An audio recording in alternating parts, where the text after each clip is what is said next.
Nine of Cups reversed for love, Mm, the Empress for finance, and the Seven of Cups reversed for career. right. And our mission really is to pull out those valuable insights, maybe those aha moments that could give you a new way to think about where you are now and, where you might be heading in these key parts of your life. Okay. Okay, so let's dive into the first area, love, and this intriguing Nine of Cups reversed. Right. So the Nine of Cups, when it's upright, typically that's about wishes coming true, feeling content, fulfillment. The wish card, sometimes called that. Exactly.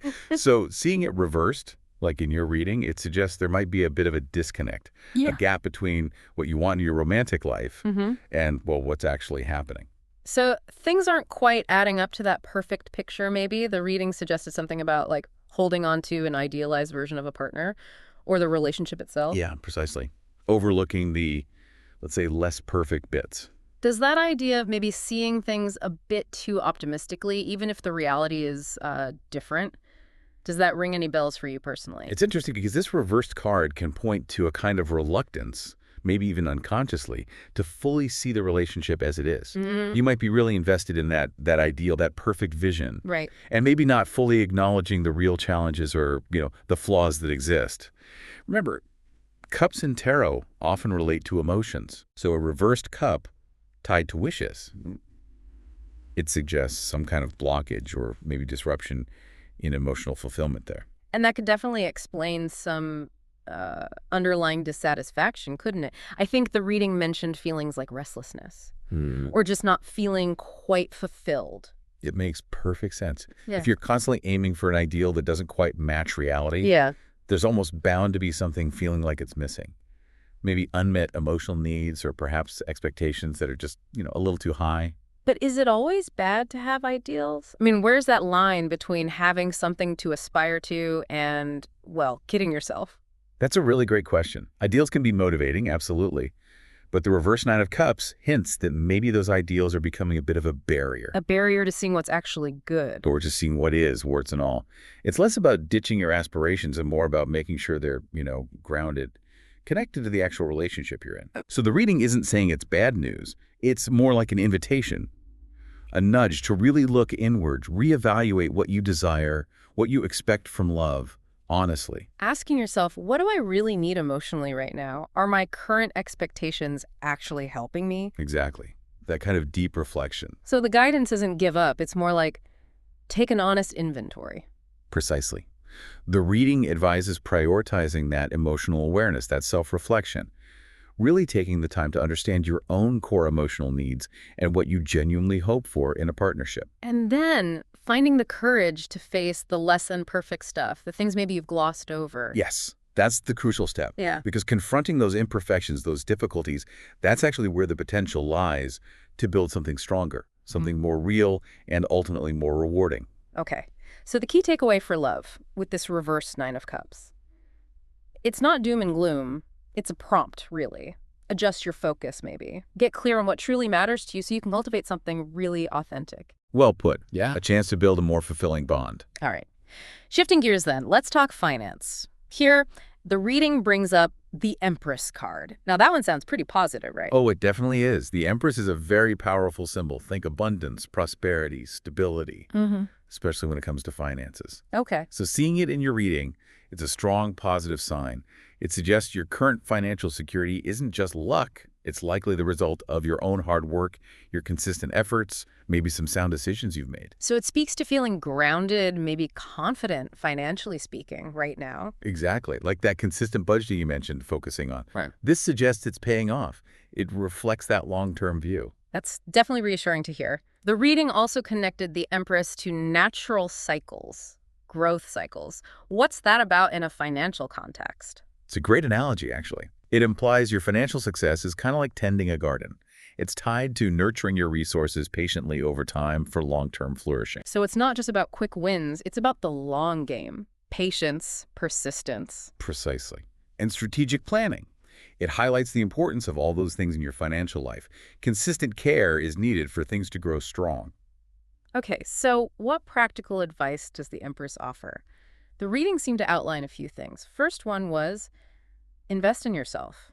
How does that translate financially? Think of it as directly boosting your future earning potential.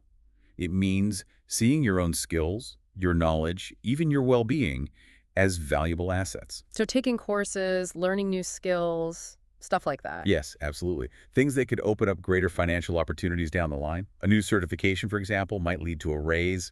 It's tangible.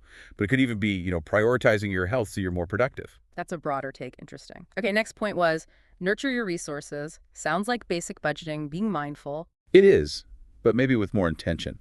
Practicing mindful spending, really making deliberate choices about where your money goes, asking, does this support my long-term goals? Or is it just, an impulse? Got it. Then there's embracing patience and persistence. A good reminder, definitely. Building wealth rarely happens overnight. Absolutely not. Financial success usually takes consistent effort over a sustained period. The Empress encourages you to stay focused, trust the process, even if the results aren't dramatic right away. Slow, steady growth. Right.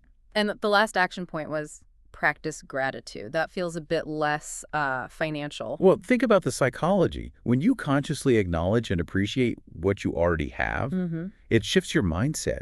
You move from focusing on lack or what you don't have to appreciating your existing abundance. And that positive mindset can actually influence your decisions in a good way. Yeah. Lead to more contentment, too. That makes sense. So the overall message for finance with the Empress seems really quite encouraging. It's like getting a nod for your diligence. And a reminder to just keep doing what you're doing. Keep nurturing things. Plan carefully. Stay grounded. Exactly. Trust your ability to make wise choices.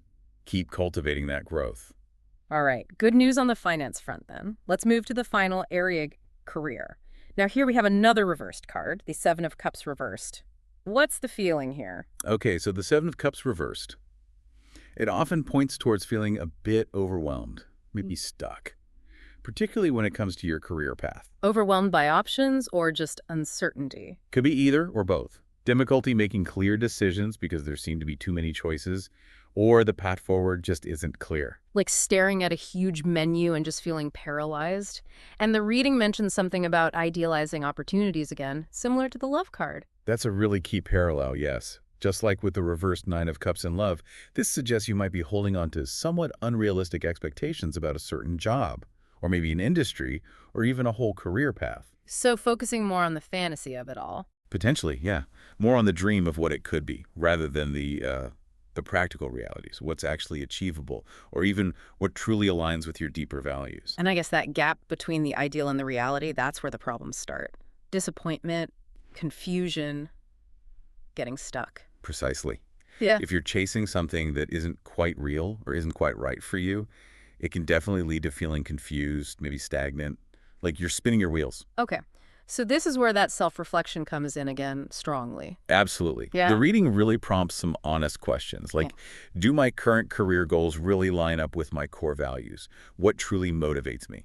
Am I being honest with myself? Am I maybe idealizing one particular outcome without looking at the practical side, the challenges? Exactly that. And crucially, what concrete practical steps can I actually take to bridge the gap between where I am now and where I realistically want to be? Focusing on the actionable stuff, not just the dream. Right. This card suggests it's a critical moment, really, a time to reconcile your professional dreams with the practical landscape. Okay. And acknowledging where there might be a mismatch, that's what allows you to make more informed choices.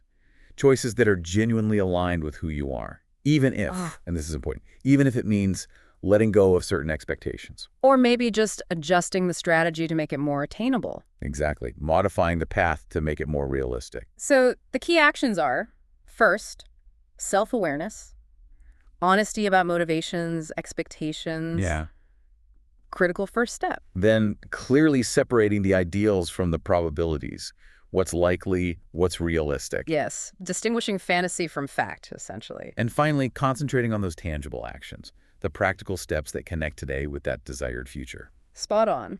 Choosing wisely from the cups or options presented, but grounding those choices in reality. So, wrapping up the career section, this reversed Seven of Cups isn't a stop sign for ambition. Not at all. It's more like an opportunity, a chance to reevaluate, maybe recalibrate those goals, and build a career path that's more solid, more fulfilling, because it's genuinely aligned with your true self. Couldn't have said it better. It's about forging a more grounded professional journey. So as we bring this deep dive toward a close, It's pretty interesting how these themes kind of weave together, isn't it? All from one daily reading. It really is. We've seen this need for, well, realistic self-assessment, grounded expectations. That came up in both love and career. And then the finance piece highlighted the importance of nurturing things, strategic growth, patience. Yeah. And what's really insightful, I think, is how even in something as, seemingly brief as a daily horoscope, there can be these genuinely thought-provoking points, things that you, listening now, can potentially apply to your own life right now. Absolutely. So maybe take a moment, just reflect.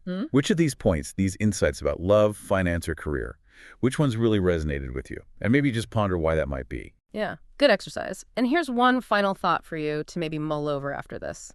Considering these reflections on your desires, your expectations, and those practical steps needed for growth, what's maybe one small but significant adjustment you could make in your approach to love or finance or career, starting today? A small shift can make a big difference. Something to think about. Thanks for taking this deep dive with us today.